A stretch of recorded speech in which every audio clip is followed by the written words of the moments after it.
Good evening, everyone. Time for another silver update. This is the 30-minute chart of silver provided by netdania.com. You can click on the link below. And as you can see here, we are correcting back from that near 32 level, 30, 31. This is where we're meeting. I'll show you when we get out to the daily, where we're meeting that resistance trend line. And we're sort of rolling over here to the downside. Now, one of the encouraging things about this is that, as I pointed out in previous videos, that we're beginning to enter into a bull market phase. And this is indicated by the MACD indicator. So you can see you get a buy signal right here at this point, and we have another buy signal here. We had a buy signal there. So you can see this is a very valid buy signal. And this one is still a valid buy signal. We're still above it. Whereas the sell signals, you can see there's a sell signal there, and we were basically flat. There was a sell signal there, immediate failure. Another sell signal here, immediate failure. Another sell signal here, and again, complete failure of that signal. So that's going to be an indication that we are beginning to roll up to the bull market phase of this. Now, could we correct here? Yes, we could, but I would like to point out that we are already coming very close to an oversold condition. That's with very little price correction, but significant correction in the MACD. That's the sort of thing that you see when you're rolling up into a bull phase. The buy indicators start to be very valid. The sell indicators become completely invalid. So the sell indicator that we're watching very carefully is this one here. It is currently valid, and we're actually getting a decent decline. Now, the decline is not taking us at this point below the support of this last rally, but we're getting close. So this is a key decision point here if we're going to turn and rally up and break through a lot of resistance, or if we're going to roll over and begin to get valid sell signals and invalid buy signals. So a very critical week in the price of silver here. Technically, we need to watch this very closely and see what it does. Now, on to the main story of the night. I'm going to spend quite a bit of time on this story because it's one that just comes up very frequently. I'm going to start out with the announcement. This was covered by Silver Doctors, and this is the announcement that China is going to spend 800 billion pounds of stimulus. I think that's trillion something, but as we get down to the meat of the article, we'll see that there's actually quite a bit more stimulus going to be going on as well. And it says China has announced a total of 8 trillion yuan, or 800 billion pounds of stimulus projects to try to boost confidence in an economy that appears to be cooling faster than expected. Now, remember this phrase, cooling. Cooling simply means that it's not as hot. One Chinese province after another has stepped forward over the last fortnight to announce their plans in what appears to be a propaganda effort to reassure the public that the economy is still on track. Meanwhile, Wen Jiabao, the Chinese premier, promised over the weekend that the Chinese government would intensify its efforts to boost the economy in the second half of the year. On a visit to Guangdong province, the heartland of China's export industry, Mr. Wen warned that there will still be a lot of problems and uncertainties in exports going forward. The third quarter is a crucial period. Analysts said the government could now steer the value of the yuan lower after a gain of 4.7% last year against the dollar. Further export tax rebates could also be used to bail out manufacturers. China's export sector is suffering from anemic demand from Europe and the United States. So we're told here that we have anemic demand, which is barely positive, one would assume from that. But let's look at the numbers. In the first 7 months, exports rose 7.8%, while imports rose 6.4%. So exports are growing, and they're growing significantly faster than imports, leaving China in danger of missing its 10% target for trade growth this year. Oh, heavens no. That's a terrible recession coming if they don't make that 10% figure. July's exports grew at the lowest pace since 2009. That's in bold. And there are reports of factory workers leaving and returning to their home provinces for the first time since the financial crisis. So it's a financial crisis when we only grow 7.8%. The Telegraph has traveled to the south of China over recent days to witness a slowdown in the coastal economy and the export sector, also areas which are flourishing, and also to areas which are flourishing with new investment and where the local economy is booming. The picture appears mixed. China geographically almost the same size as the Eurozone, appears to be struggling in some areas and flourishing in others.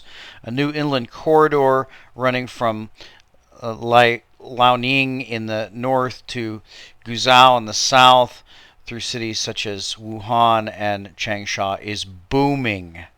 In response, Guangdong has unveiled 177 core projects worth 1 trillion yuan. Okay, that's one province, joining a long list of local governments to announce stimulus plans. The huge cities of Chongqing and Tianjin, meanwhile, both said they would spend 1.5 trillion. Okay, these are cities, and they're talking about spending 1.5 trillion yuan. I think the ratio is 6 to 1. Let's just say 6 to 1. So this is going to be a $250 billion worth of spending. Now, compare this to your bankrupt municipalities and bankrupt cities in America. It's just it's absurd. Well, Guizhou, one of China's poorest provinces, has said it will spend 3 trillion yuan on ecotourism, creating a series of national parks. The central government, meanwhile, said it would spend to plow 2.4 trillion yuan into reducing carbon emissions and energy conservation programs over the next 3 years. Boy, that looks like a real slowdown. And has already set aside 26 billion yuan in subsidies to encourage consumers to switch to low energy appliances. The roll call of announcements may be a signal that after half a year of fine-tuning monetary policy, the government is preparing to take more drastic measures. While the Communist Party has penciled in a slower growth of 7.5% for this year in order to restructure and rebalance the economy, there are indications that China may suffer, and may already have suffered, a hard landing where growth would fall below 7%. So that's a hard landing when you're talking about China. If we saw growth of 7% in the United States, people wouldn't even know what to do with the news. They're so busy cooking the books. You see story after story about how, well, the recovery's not doing so well. I thought we were already out of the recession in 2009. It's just absolutely ridiculous to compare these numbers. The United States would be lucky to have 1/4 of 7% growth in the next 10 years. So it's just absurd. Quote, a hard landing in China would look like the fourth quarter of 2008 and the first quarter of 2009 when exports collapsed. Factories had no orders and migrant workers were laid off by the tens of millions, says Wang Tao, an economist at UBS, of course. Mr. Wen said many negative factors would continue to affect stable economic operations in the second half, that the difficulties of boosting growth are still relatively large. Facing the current difficulties, we have to improve the operating environment for companies and enhance the corporate confidence, he said. Many of the new stimulus projects appear to be simply restatements of existing commitments, and there was no indication how they will be funded. However, economists at Barclays Capital said that unlike the boom in infrastructure spending after the financial crisis, the projects are aimed at boosting China's technological capabilities and its domestic consumption. Quote, these plans have a reasonable quality control, they said, and note, adding that whether or not the plans were new or old, bringing them forward would be helpful in offsetting the headwinds from external demand deceleration. That's interesting that the external demand from Europe and America is described as anemic, but China is still growing at a 7+% growth rate. So is this already coming to pass? Several economists remain confident that China will continue its blistering growth for several years to come. Justin Yifu Lin, the former chief economist at the World Bank, predicted that the Chinese economy would continue its high growth rate for another 20 to 30 years. Mr. Wen also said that despite the problems, China's economic fundamentals have not changed. He added, "We have a lot of good conditions and optimistic factors that will help stabilize growth." So there's another Western hit piece against China, which is absolutely crushing the United States as far as economic growth. And of course, their exports continue to grow. Their trade surpluses continue to grow.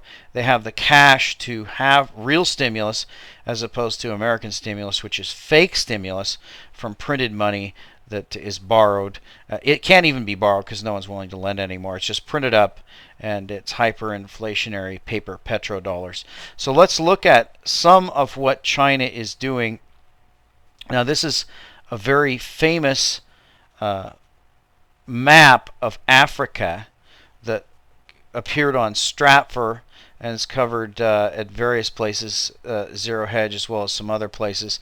And you can see this documents the investments that China is making currently in Africa.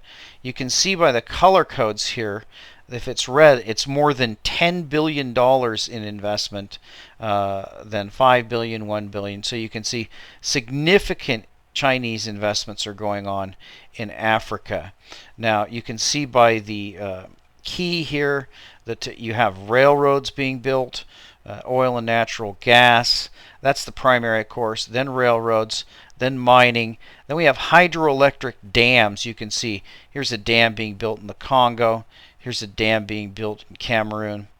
We have dams being built in Ethiopia, South Sudan. You can see the incredible amount of Chinese infrastructure building going on in Zambia, Zimbabwe, in South Africa. All over Africa, China is making infrastructure investments.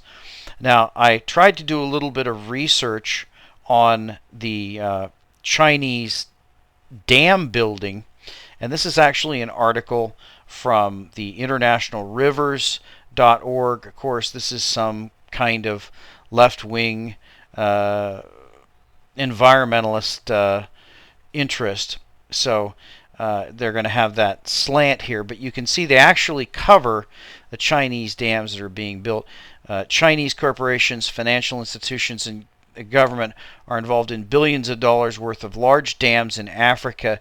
Civil society and dam-affected people's movements are concerned that China's poor record on protecting human rights and environment could mean trouble for African rivers now targeted for Chinese-built large dams. Africa is a growing source of raw materials for China's industrial sector as well as marketplace for Chinese goods. Chinese companies are heavily involved in many fields: oil, mining, logging, and infrastructure. Unlike Western financiers, China's assistance comes with almost no strings attached. And they go over some of these projects. There's the dam in Sudan. We're talking about an extra 174 I'm sorry, I was looking for the megawatts. Here it is, 360 megawatts. Zambia is going to add 660 megawatts, 750 megawatts, $600 million investment. Here's Ethiopia, the Tekizi hydroelectric dam, 300 megawatts. There's Mozambique, Nigeria, and $2.5 billion loan. Ghana, the Republic of Congo, Gabon. So you've got a lot of complaining here from the left. And it's not really the left. It's what I would call the world elitists, the people who have ceded over U.S. national parks to the UN as wildlife zones. Of course, these people don't care about the African people. They don't care that the African people will be tremendously benefited by rails, roads, dams, electricity, modern appliances and conveniences, because these people don't care about the African people. They view Africa as a gigantic park and a place where the elites can go and play and hunt and go and have their charities and observe the Africans in their native habitat, of course, because they don't really view these people as people. It's just ridiculous and absurd that the Chinese would be criticized for building infrastructure in Africa. And of course, if you look at the history of Africa, the United States in the recent Cold War era, basically the United States and the Soviet Union have been fighting proxy wars over Africa, and the United States or the Soviet Union would pay off dictators, or the UN as well, or the World Bank would loan tremendous amounts of money to corrupt dictators, or put corrupt dictators in power, or overthrow elected representatives that wanted to improve the lives of the people in Africa.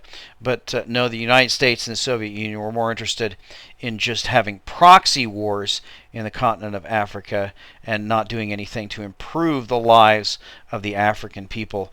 And as we can see here, China, with not too many strings attached, is building a tremendous amount of infrastructure in Africa using all the money that they've earned by manufacturing in their own country. So it's really kind of a pathetic thing to see someone like Hillary Clinton over in Africa touting the Coney story and things like that, trying to get the right to fly drones over Africa so that I guess we can spy on what the Chinese are building over there.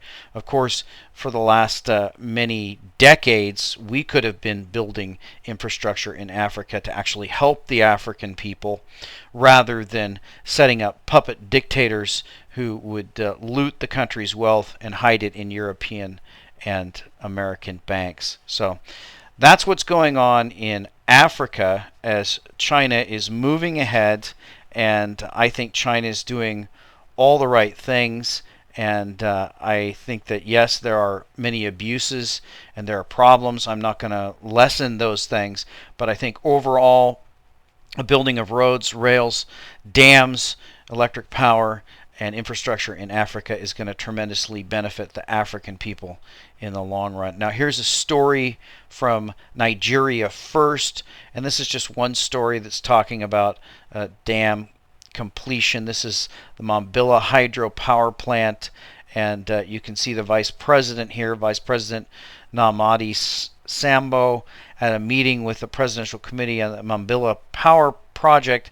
Consultants on Monday, July 12th, instructed that the 2,600 megawatts Mambilla hydropower project located in Gembu, Taraba State be completed immediately. So it's not like the Chinese are invading Africa, and you can see here we have the Africa Development Bank, the Islamic Development Bank, and they're providing billions of dollars to try to build this infrastructure in Africa. So very important things going on in Africa, and China, of course, not being covered by the Western press. It seems that China is doing a slow checkmate here by buying the alliances of these countries, by building infrastructure, by partnering with the governments to actually improve the lives of the African people. And of course, the World Bank and the UN and the world government leftists and communists who use the environmentalism as a way of holding the advancement of Africa down are very upset at this, obviously. So big things going on over there, and of course we are treated to another story about this supposed slowdown in China and heaven forbid if China actually slows down to a 7% growth rate, they'll call that a crash. So back to the silver price, we're looking very closely at this rounding bottom here on the MACD. If we do get the move up on this bottom, you can see that we're actually oversold to match a point all the way back to the 2nd of August. And you can see the rally that we had here when we weren't nearly as oversold. We actually rallied from about 28 all the way up to 31.25. So it's quite possible that we could get another rally here that would take us another $3 or $4. We could easily run through 32 up to 34, even up to 36 with the next run here, if this is a continuation of that bull move. And we'll talk to you next time.